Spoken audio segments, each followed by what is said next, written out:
بسم الله الرحمن الرحيم. اللهم صل على محمد وآل محمد. الحمد لله الذي ليس لقضائه دافع ولا لعطائه مانع، ولا كصنعه صنع صانع، وهو الجواد الواسع. فطر أجناس البدائع وأتقن بحكمته الصنائع، لا تخفى عليه الطلائع ولا تضيع عنده الودائع.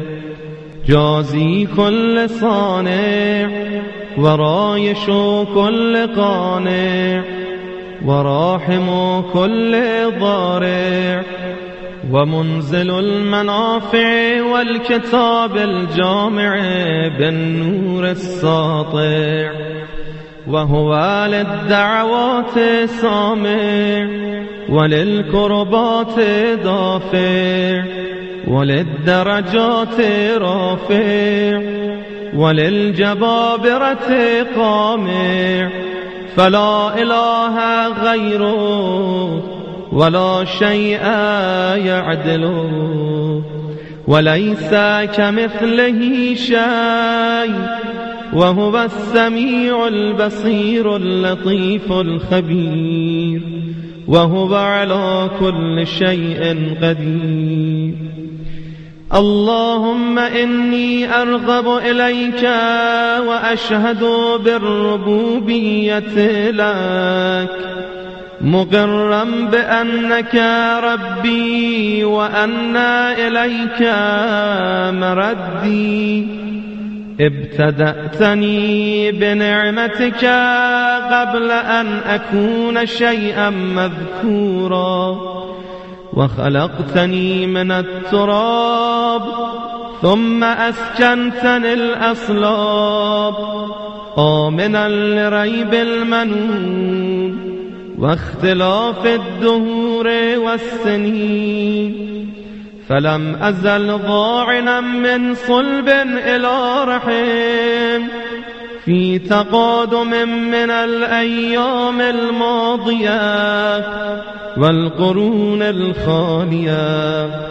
لم تخرجني لرأفتك بي ولطفك لي وإحسانك إلي في دولة أئمة الكفر الذين نقضوا عهدك وكذبوا رسلك.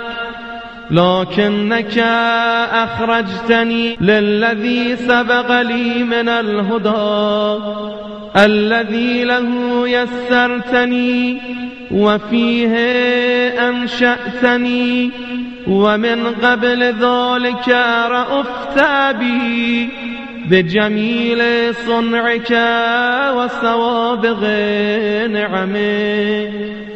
فابتدعت خلقي من مني يمنى، وأسكنتني في ظلمات ثلاث بين لحم ودم وجلد.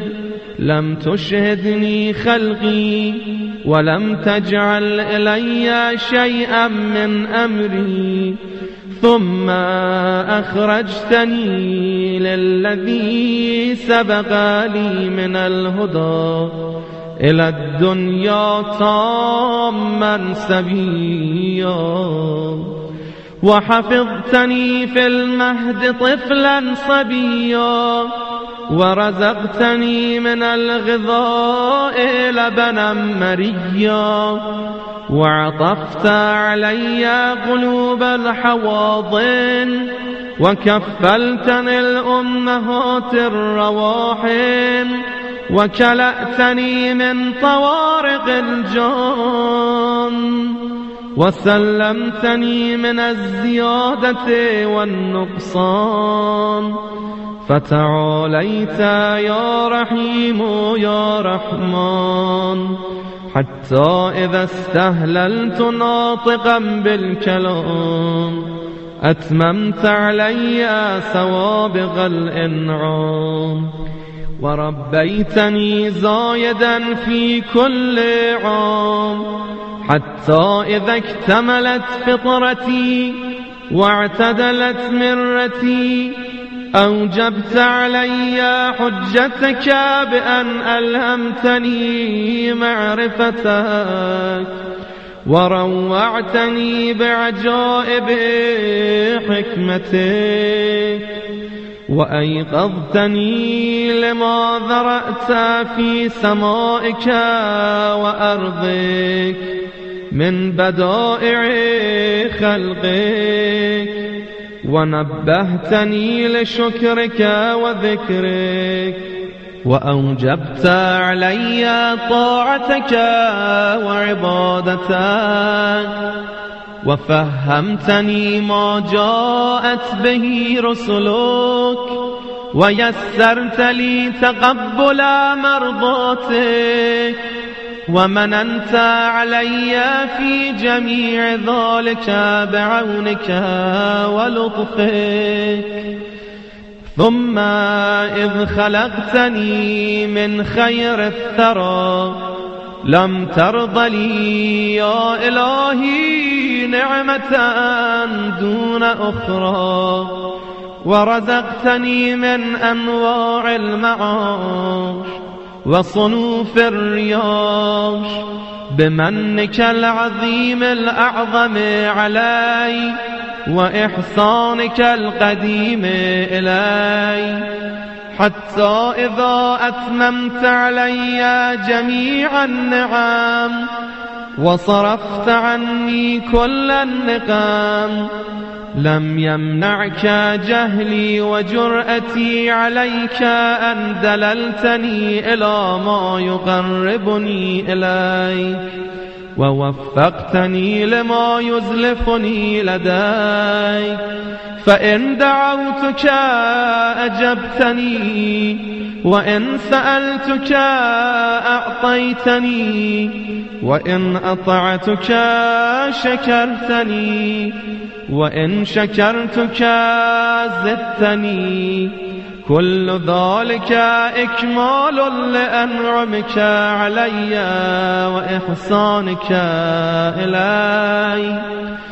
فسبحانك سبحانك من مبدئ معيد حميد مجيد، تقدست أسماؤك وعظمت آلاؤك. فأي نعمك يا إلهي أحصي عددا وذكرا، أم أي عطاياك أقوم بها شكرا، وهي يا رب أكثر من أن يحصيها العادون أو يبلغ علما بها الحافظون. ثم ما صرفت ودرأت عني، اللهم من الضر والضراء أكثر مما ظهر لي من العافية والسراء. وأنا أشهد يا إلهي بحقيقة إيماني وعقد عزمات يقيني وخالص صريح توحيدي وباطن مكنون ضميري وعلائق مجاري نور بصري وأسارير صفحة جبيني وخرق مسارب نفسي وخضاريف مارن عرنيني ومسارب سماخ سمعي وما ضمت وأطبقت عليه شفتاي وحركات لفظ لساني ومغرز حنك فمي وفكي ومنابت أضراسي ومساغ مطعمي ومشربي وحمالة أم رأسي وبلوع فارغ حبائل عنقي وما اشتمل عليه تامور صدري وحمائل حبل وتيني ونياط حجاب قلبي وأفلاذ حواشي كبدي وما حوته شراسيف أضلاعي وحقاق مفاصلي وقبض عواملي وأطراف أناملي ولحمي ودمي وشعري وبشري وعصبي وقصبي وعظامي ومخي وعروقي وجميع جوارحي ومن تسجى على ذلك أيام رضاعي وما أقلت الأرض مني ونومي ويقظتي وسكوني وحركات ركوعي وسجودي. هل لو حاولت واجتهدت مدى الأعصار والأحقاب لو عمرتها أن أؤدي شكر واحدة من أنعمك ما استطعت ذلك إلا بمنك الموجب علي به شكرك أبدا جديدا وثناء طارفا عتيدا. أجل ولو حرصت أنا والعادون من أنامك أن نحصي مدى إنعامك صالفه وآنفه ما حصرناه عددا ولا أحصيناه أمدا. هيهات أنى ذلك وأنت المخبر في كتابك الناطق والنبأ الصادق وإن تعدوا نعمة الله لا تحصوها. صدق كتابك اللهم وإنباؤك وبلغت أنبياؤك ورسلك ما أنزلت عليهم من وحيك وشرعت لهم وبهم من دينك غير أني يا إلهي أشهد بجهدي وجدي ومبلغ طاعتي ووسعي وأقول مؤمنا موقنا الحمد لله الذي لم يتخذ ولدا فيكون موروثا ولم يكن له شريك في ملكه فيضاده فيما ابتدع ولا ولي من الذل فيرفده فيما صنع. فسبحانه سبحانه لو كان فيهما آلهة إلا الله لفسدتا وتفطرتا. سبحان الله الواحد الأحد الصمد الذي لم يلد ولم يولد ولم يكن له كفوا أحد. الحمد لله حمدا يعادل حمد ملائكته المقربين وأنبيائه المرسلين. وصلى الله على خيرته محمد خاتم النبيين وآله الطيبين الطاهرين المخلصين وسلم.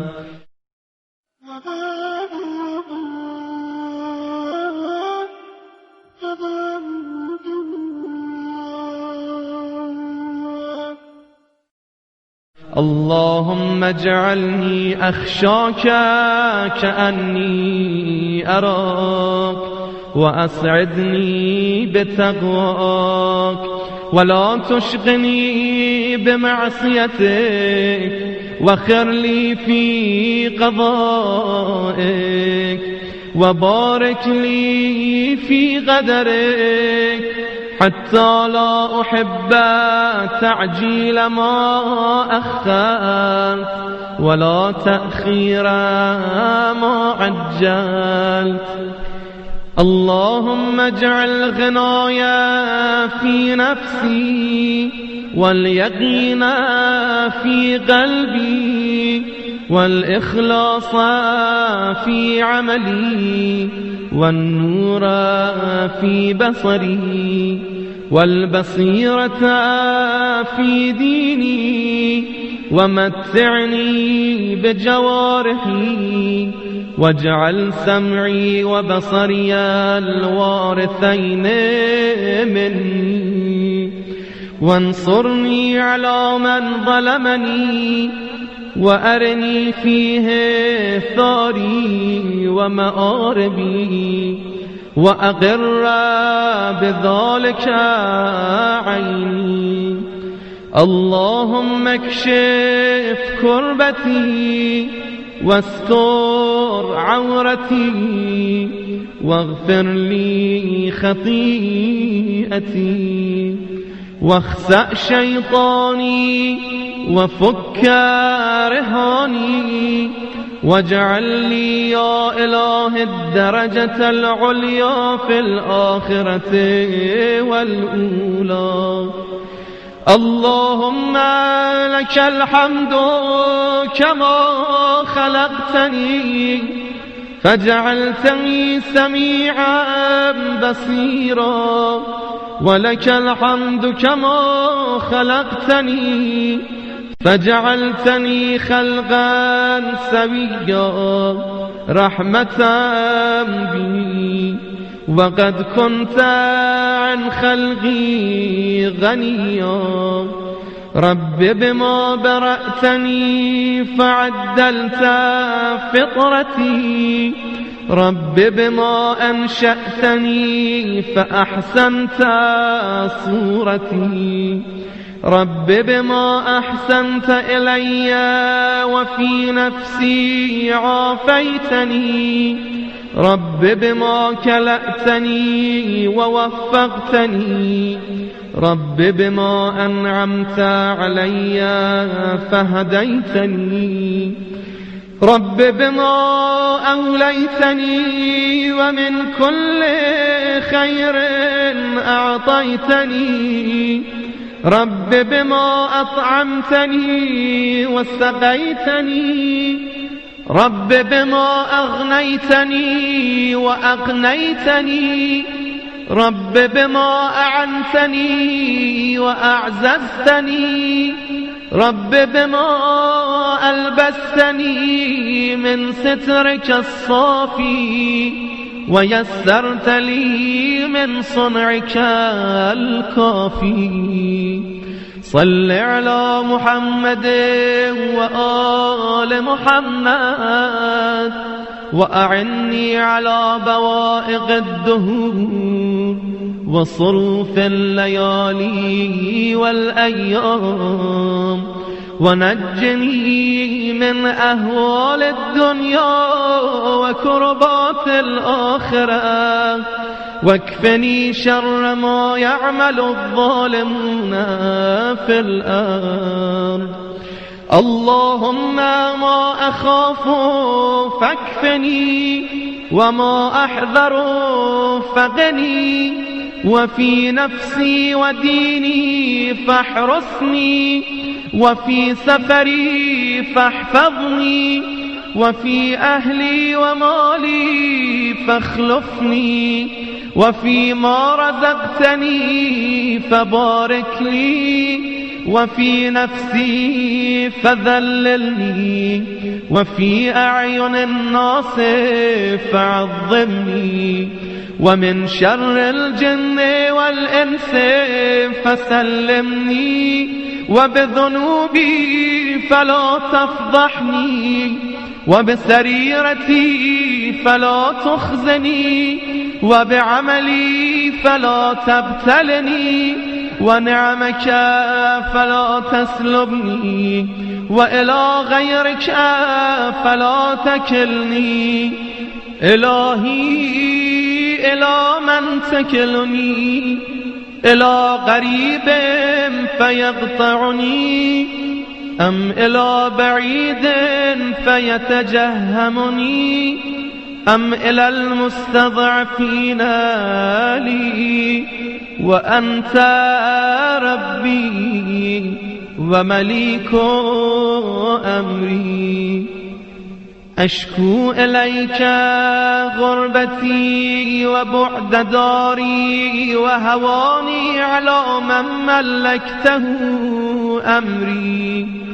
إلهي فلا تحلل علي غضبك، فإن لم تكن غضبت علي فلا أبالي سواك.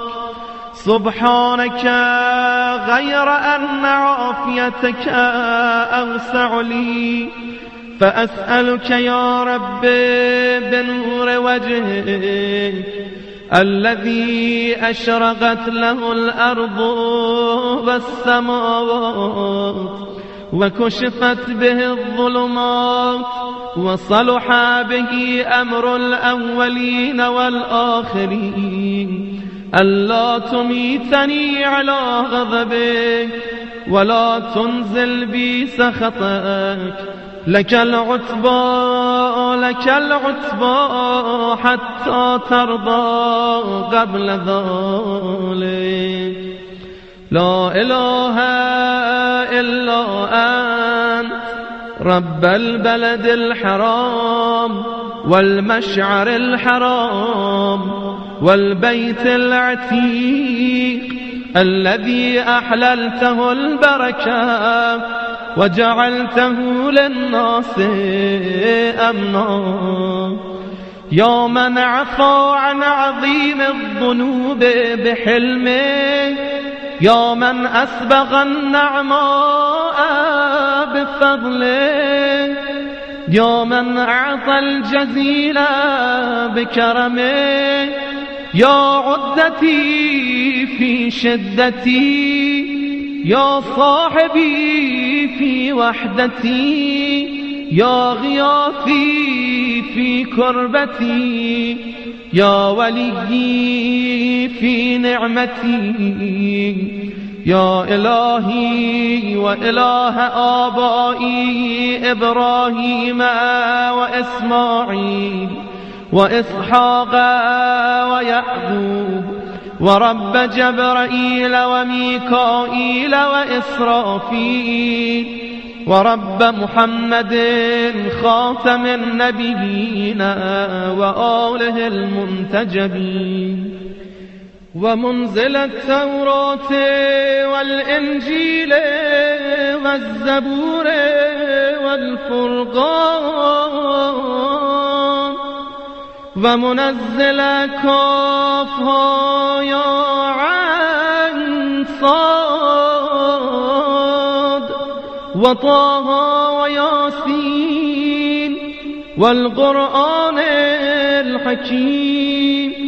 أنت كهفي حين تعين المذاهب في سعتها وتضيق بي الأرض برحبها، ولولا رحمتك لكنت من الهالكين، وأنت مغيل عثرتي، ولولا سترك إياي لكنت من المفضوحين، وأنت مؤيدي بالنصر على أعدائي، ولولا نصرك إياي لكنت من المغلوبين.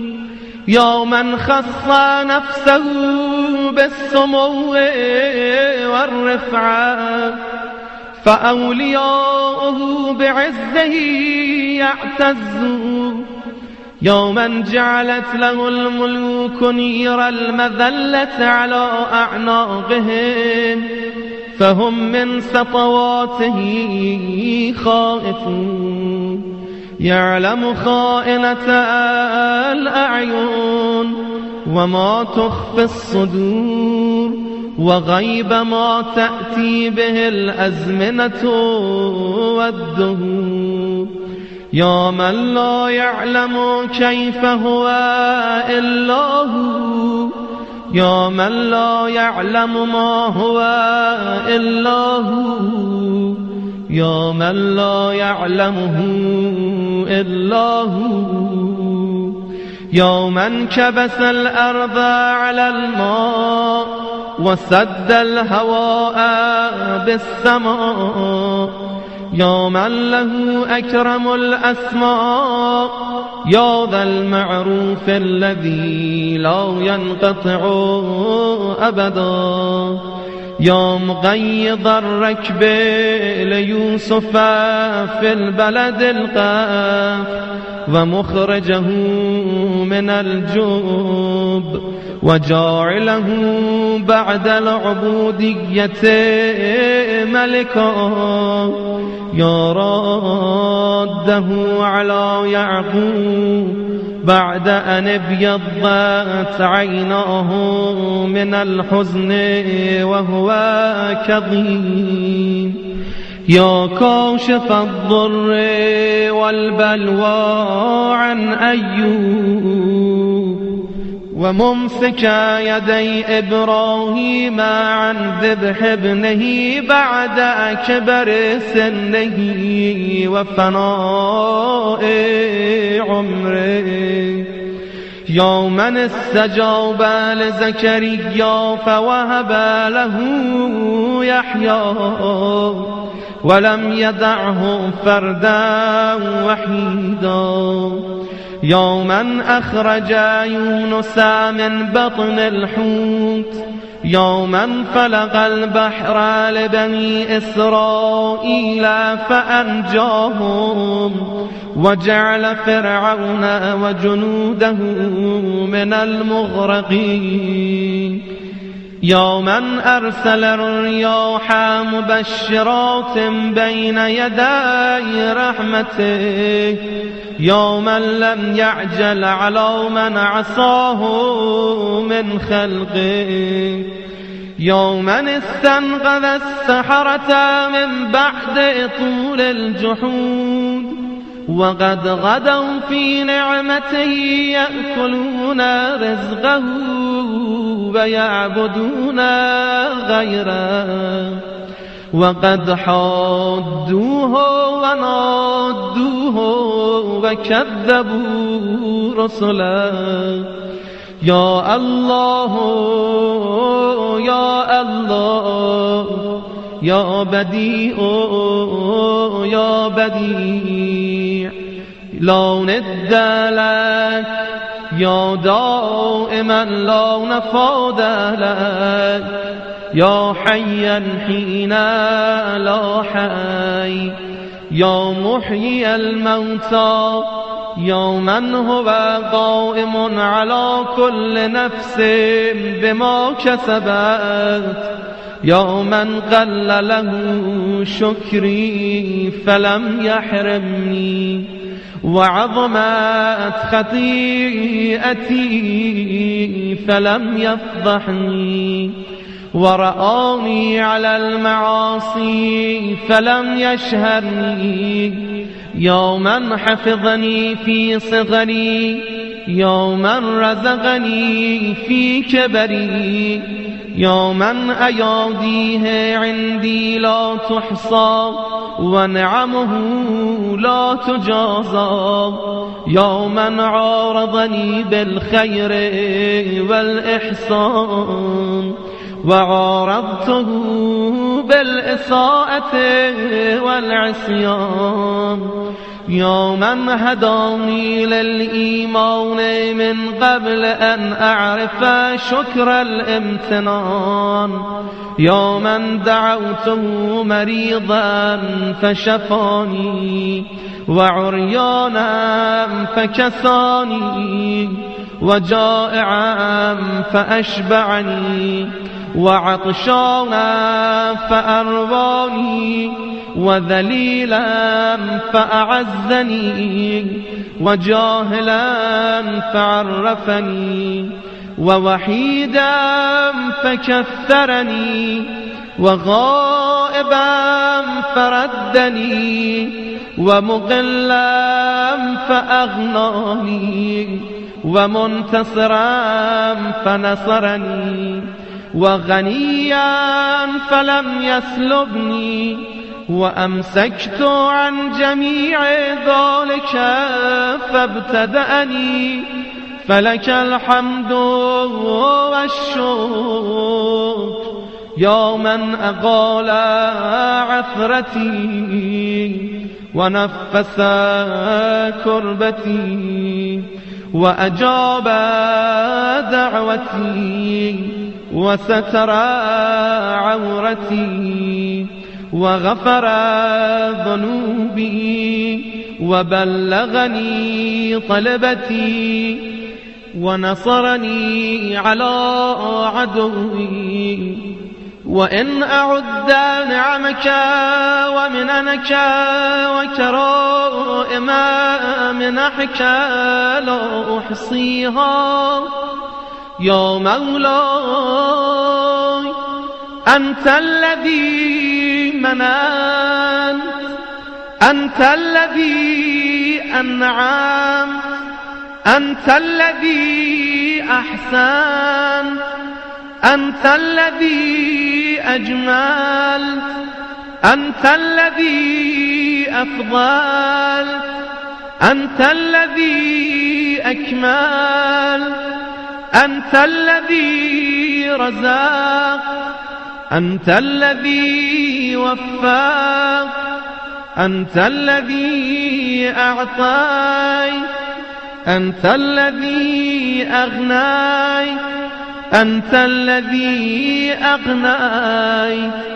أنت الذي آويت، أنت الذي كفيت، أنت الذي هديت، أنت الذي عصمت، أنت الذي سترت، أنت الذي غفرت، أنت الذي أغنت، أنت الذي مكنت، أنت الذي أعززت، أنت الذي أعانت، أنت الذي عضدت، أنت الذي أيدت، أنت الذي نصرت، أنت الذي شفيت، أنت الذي عافيت، أنت الذي أكرمت، تباركت وتعالى، فلك الحمد دائما، ولك الشكر واصبا أبدا. ثم أنا يا إلهي المعترف بذنوبي فاغفرها لي. أنا الذي أساء، أنا الذي أخطأ، أنا الذي هممت، أنا الذي جهلت، أنا الذي غفلت، أنا الذي سهوت، أنا الذي اعتمدت، أنا الذي تعمدت، أنا الذي وعدت، وأنا الذي أخلفت، أنا الذي نكثت، أنا الذي أغرقت، أنا الذي اعترفت بنعمتك علي وعندي وأبوء بذنوبي فاغفرها لي يا من لا تضره ذنوب عباده وهو الغني عن طاعتهم والموفق من عمل صالحا منهم بمعونته ورحمته فلك الحمد إلهي وسيدي إلهي أمرتني فعصيت ونهيتني فارتكبت نهيك فأصبحت لا ذا براءة لي فأعتذر ولا ذا قوة فأنتصر فبأي شيء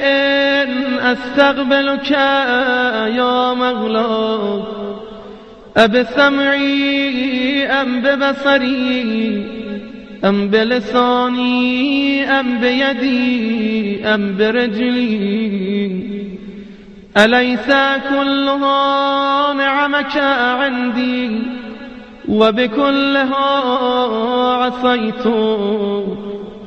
يا مولاي فلك الحجة والسبيل علي يا من سترني من الآباء والأمهات أن يزجروني ومن العشائر والإخوان أن يعيروني ومن السلاطين أن يعاقبوني ولو اطلعوا يا مولاي على ما اطلعت عليه مني إذا ما أنظروني ولرفضوني وقطعوني فها أنا ذا يا إلهي بين يديك يا سيدي خاضع ذليل حصير حقير لا ذو براءة فأعتذر ولا ذو قوة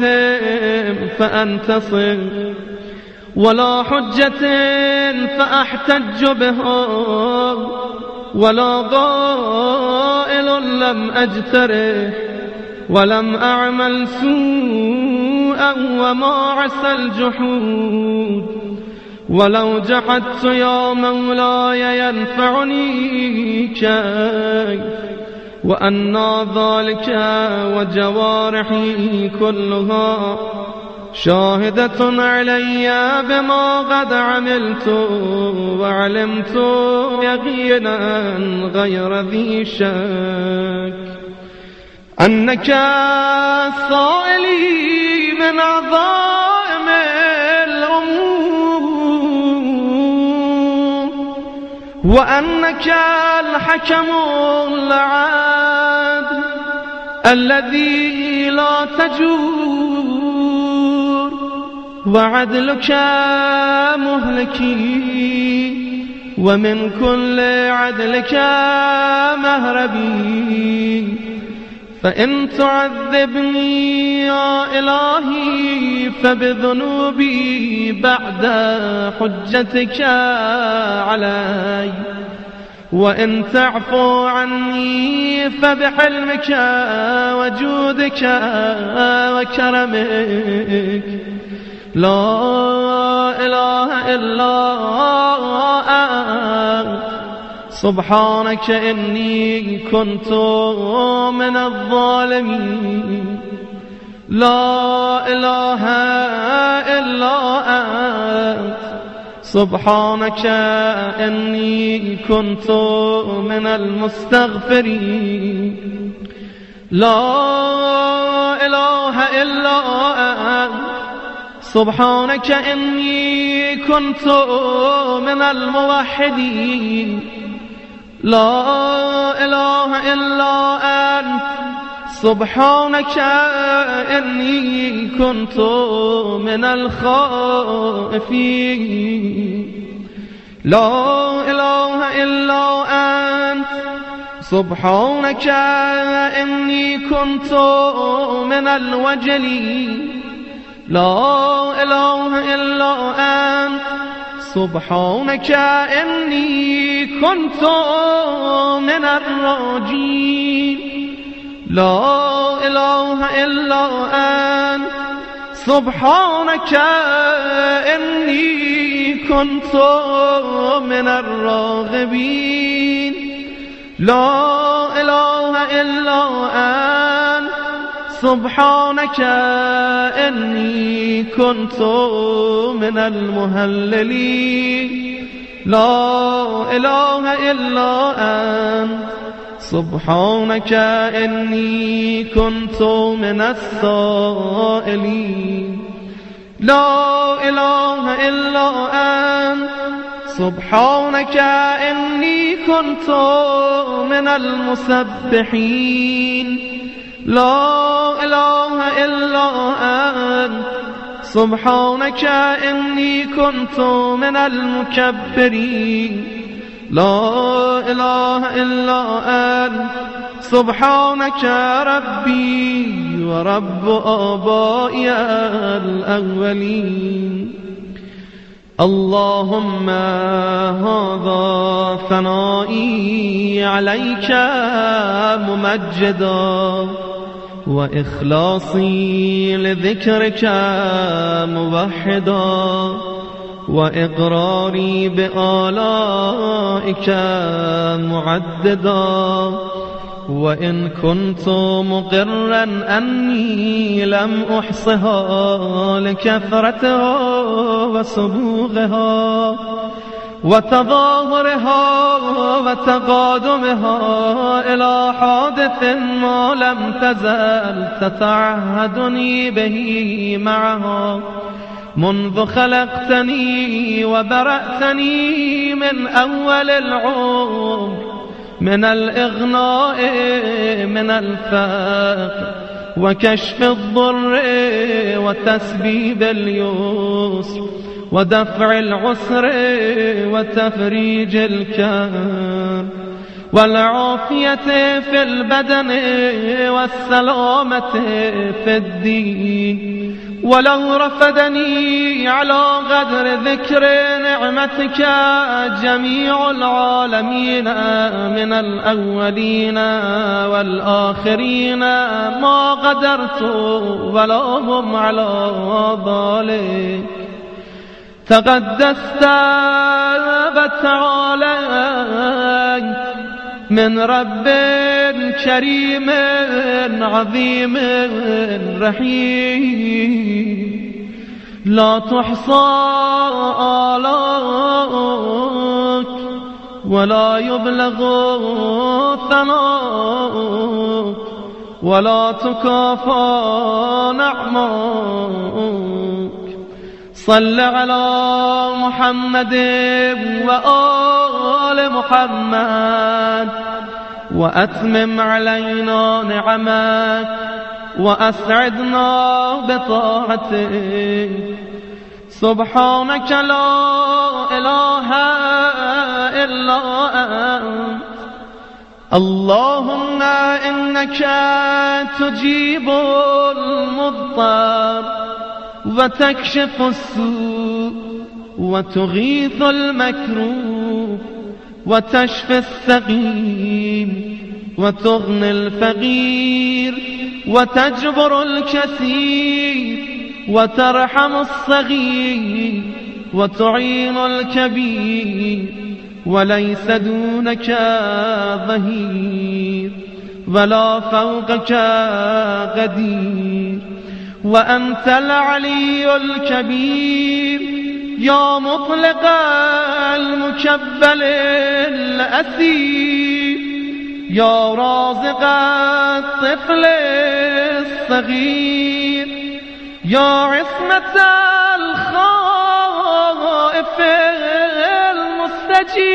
المستجير، يا من لا شريك له ولا وزير صل على محمد وآل محمد وأعطني في هذه العشية أفضل ما أعطيت وأنلت أحدا من عبادك من نعمة توليها وآلاء تجددها وبلية تصرفها وكربة تكشفها ودعوة تسمعها وحسنة تتقبلها وسيئة تتغمدها إنك لطيف بما تشاء خبير وعلى كل شيء قدير. اللهم إنك أقرب من دعي وأسرع من أجاب وأكرم من عفا وأوسع من أعطى وأسمع من سئل يا رحمن الدنيا والآخرة ورحيمهما ليس كمثلك مسؤول ولا سواك مأمون دعوتك فأجبتني وسألتك فأعطيتني ورغبت إليك فرحمتني ووثقت بك فنجيتني وفزعت إليك فكفيتني. اللهم فصل على محمد عبدك ورسولك ونبيك وعلى آله الطيبين الطاهرين أجمعين وتمم لنا نعماءك وهنئنا عطاءك واكتبنا لك الشاكرين ولآلائك الذاكرين آمين آمين رب العالمين. اللهم يا من ملك فقدر وقدر فقهر وعصي فستر واستغفر فغفر يا غاية الطالبين الراغبين ومنتهى أمل الراجين يا من أحاط بكل شيء علما ووسع المستقيلين رأفة ورحمة وحلما. اللهم إنا نتوجه إليك في هذه العشية التي شرفتها وعظمتها بمحمد نبيك ورسولك وخيرتك من خلقك وأمينك على وحيك البشير النذير السراج المنير الذي أنعمت به على المسلمين وجعلته رحمة للعالمين. اللهم فصل على محمد وآل محمد كما محمد أهل لذلك منك يا عظيم فصل عليه وعلى آله المنتجبين الطيبين الطاهرين أجمعين وتغمدنا بعفوك عنا فإليك عجت الأصوات بصنوف اللغات فاجعل لنا اللهم في هذه العشية نصيبا من كل خير تقسمه بين عبادك ونور تهدي به ورحمة تنشرها وبركة تنزلها وعافية تجللها ورزق تبسط يا أرحم الراحمين. اللهم أغلبنا في هذا الوقت منجحين مفلحين مبرورين غانمين ولا تجعلنا من القانطين ولا تخلنا من رحمتك ولا تحرمنا ما نؤمله من فضلك ولا تجعلنا من رحمتك محرومين ولا لفضل ما نؤمله من عطائك قانطين ولا تردنا خائبين ولا من بابك مطرودين يا أجود الأجودين وأكرم الأكرمين إليك أقبلنا موقنين ولبيتك الحرام آمين قاصدين فأعنا على مناسكنا وأكمل لنا حجنا واعفو عنا وعافنا فقد مددنا إليك أيدينا فهي بذلة الاعتراف موسومة اللهم فأعطنا في هذه العشية ما سألناك واكفنا ما استكفيناك فلا كافي لنا سواك ولا رب لنا غيرك نافذ فينا حكمك محيط بنا علمك عدل فينا قضاءك اقض لنا الخير واجعلنا من أهل الخير اللهم أوجب لنا بجودك عظيم الأجر وكريم الذخر ودوام اليسر واغفر لنا ذنوبنا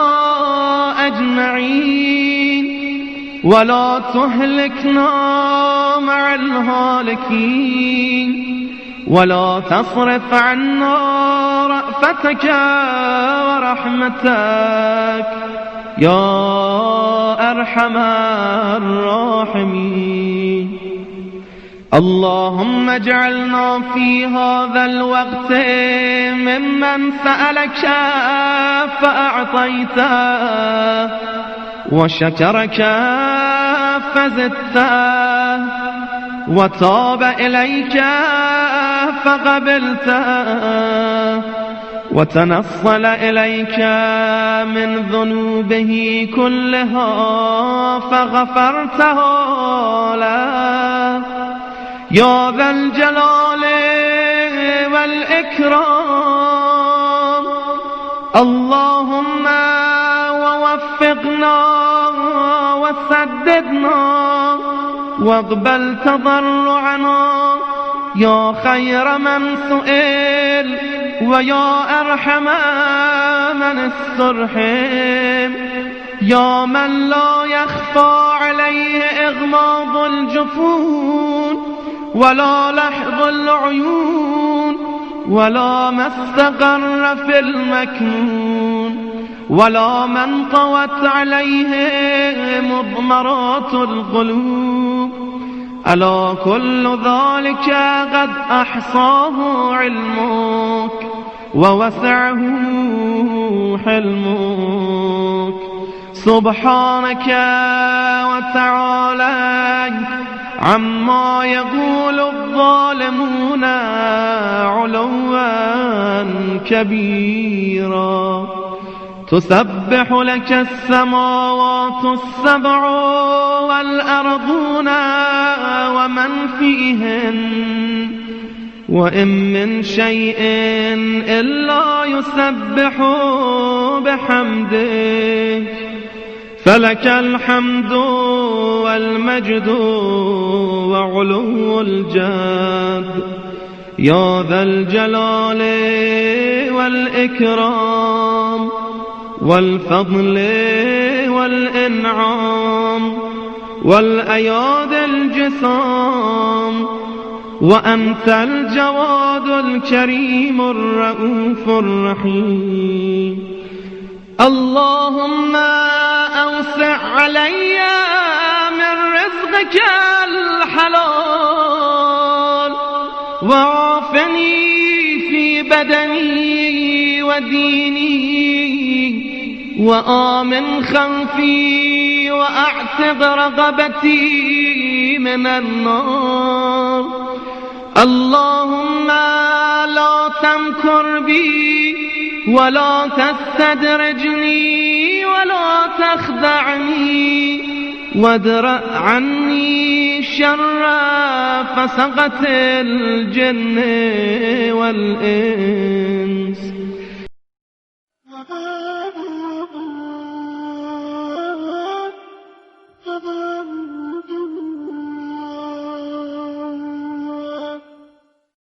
يا أسمع السامعين يا أبصر الناظرين ويا أسرع الحاسبين ويا أرحم الراحمين، صل على محمد وآل محمد السادة الميامين.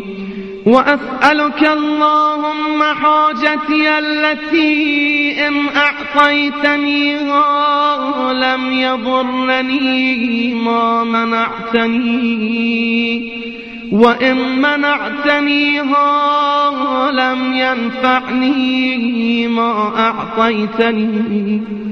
أسألك فكاك رغبتي من النار.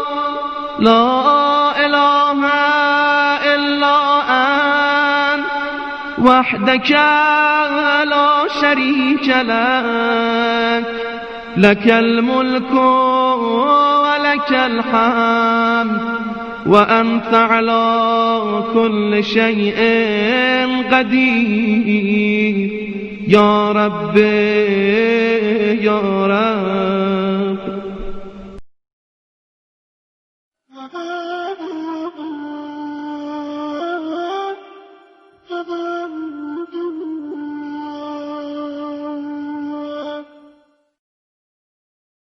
إلهي أنا الفقير في غناي فكيف لا أكون فقيرا في فقري.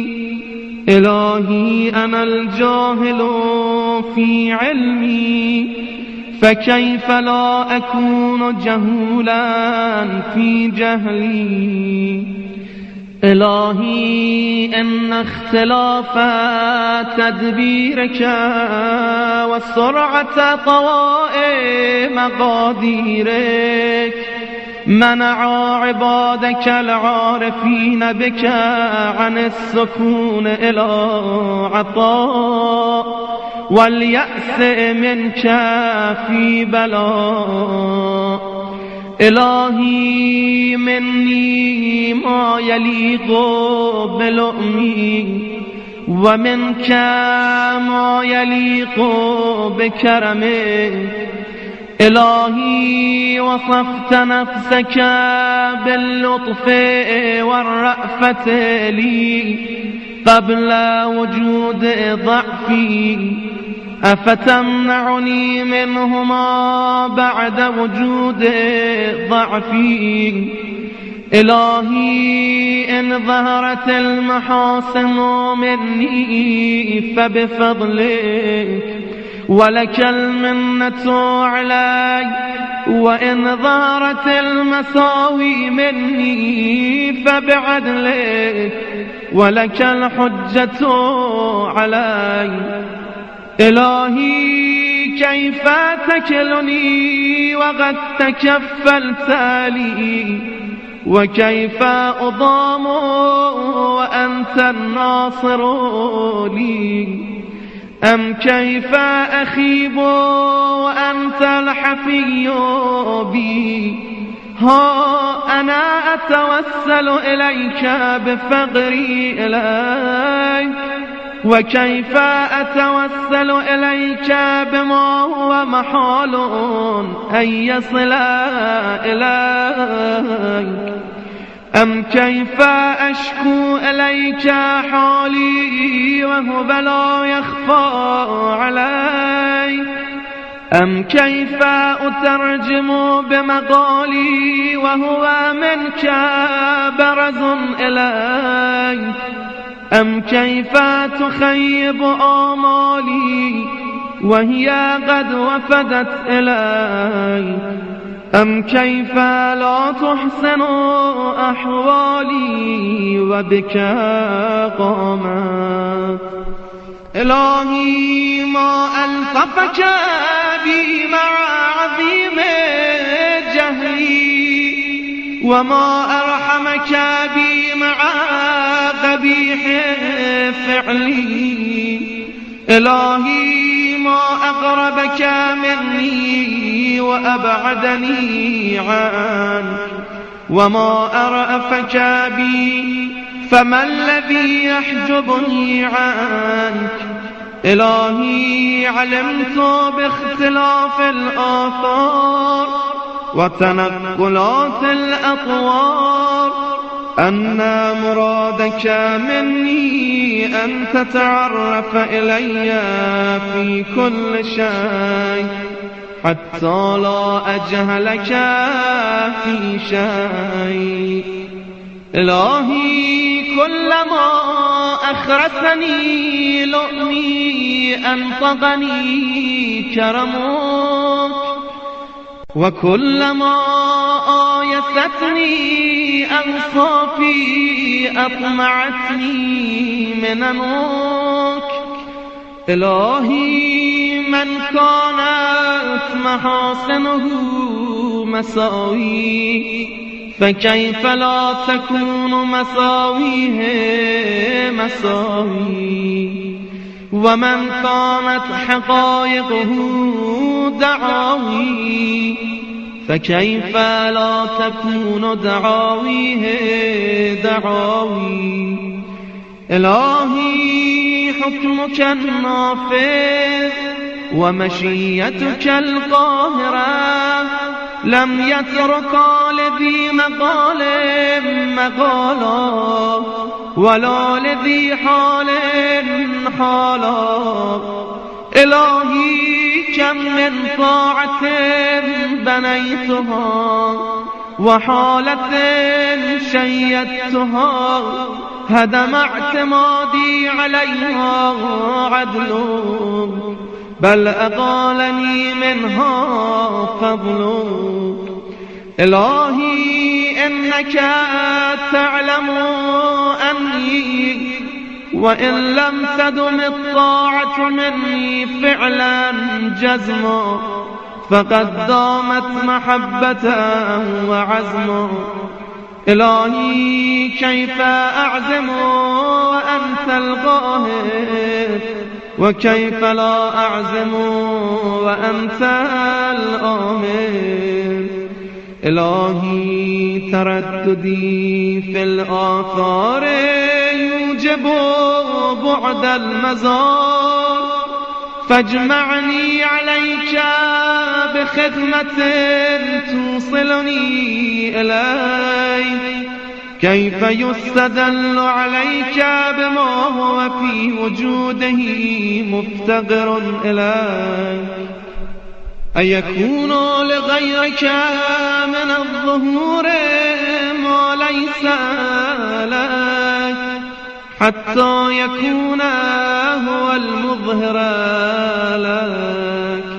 متى غبت حتى تحتاج إلى دليل يدل عليك ومتى بعدت حتى تكون الآثار هي التي توصل إليك. عميت عين لا تراك عليها رقيبا وخسرت صفقة عبد لم تجعل له من حبك نصيبا.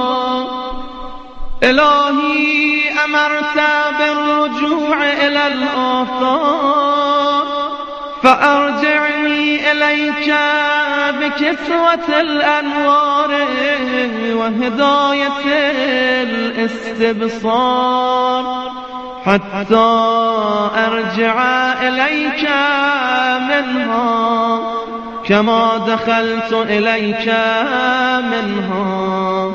مصون السر عن النظر إليها ومرفوع الهمة عن الاعتماد عليها. إنك على كل شيء قدير. إلهي هذا ظلي ظاهر بين يديك وهذا حالي لا يخفى عليك. منك أطلب الوصول إليك وبك أستدل عليك. فاهدني بنورك إليك وأقمني بصدق العبودية بين يديك.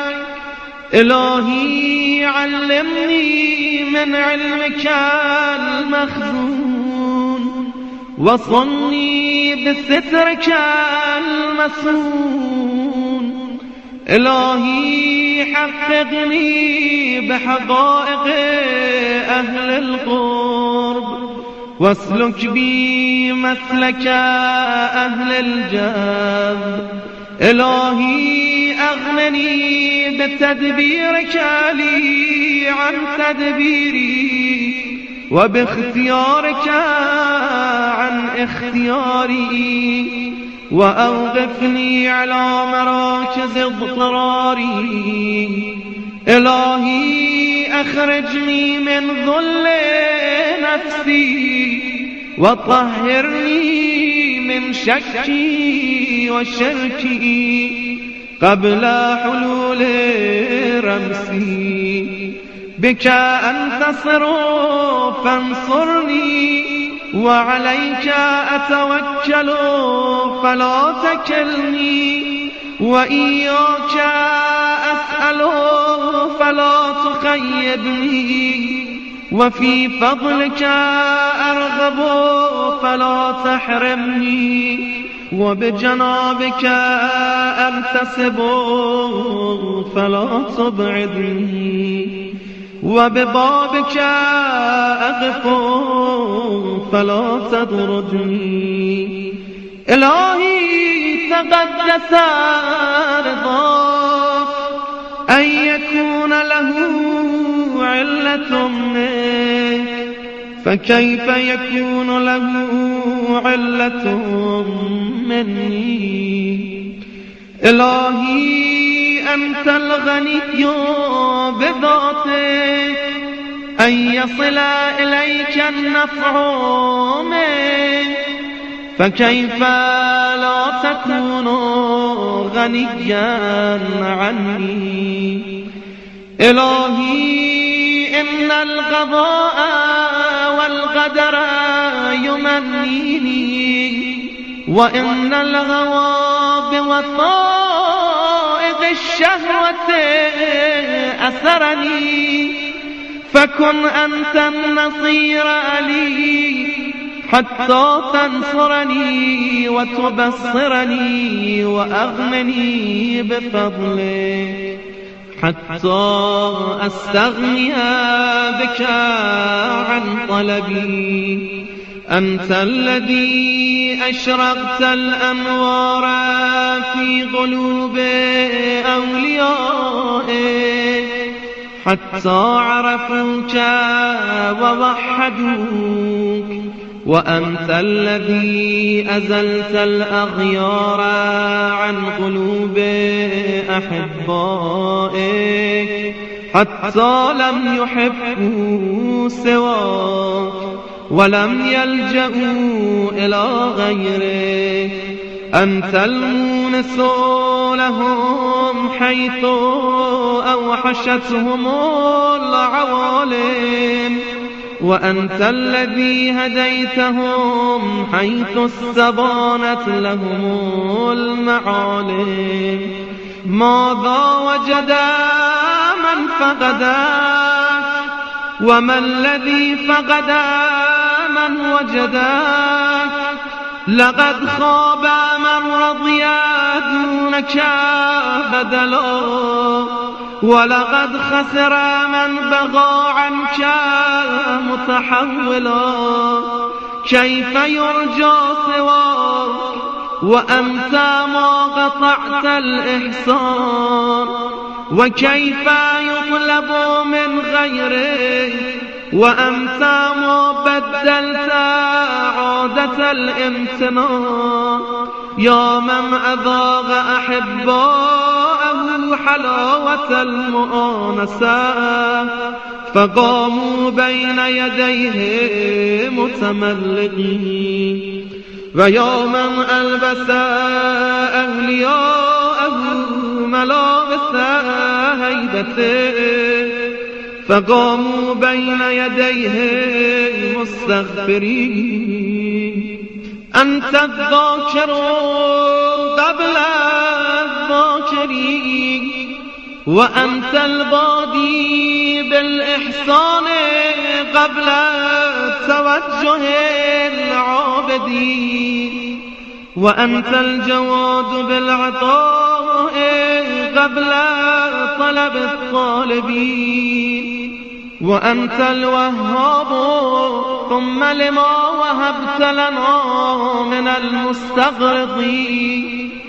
إلهي اطلبني برحمتك حتى أصل إليك، واجذبني بمنك حتى أقبل عليك.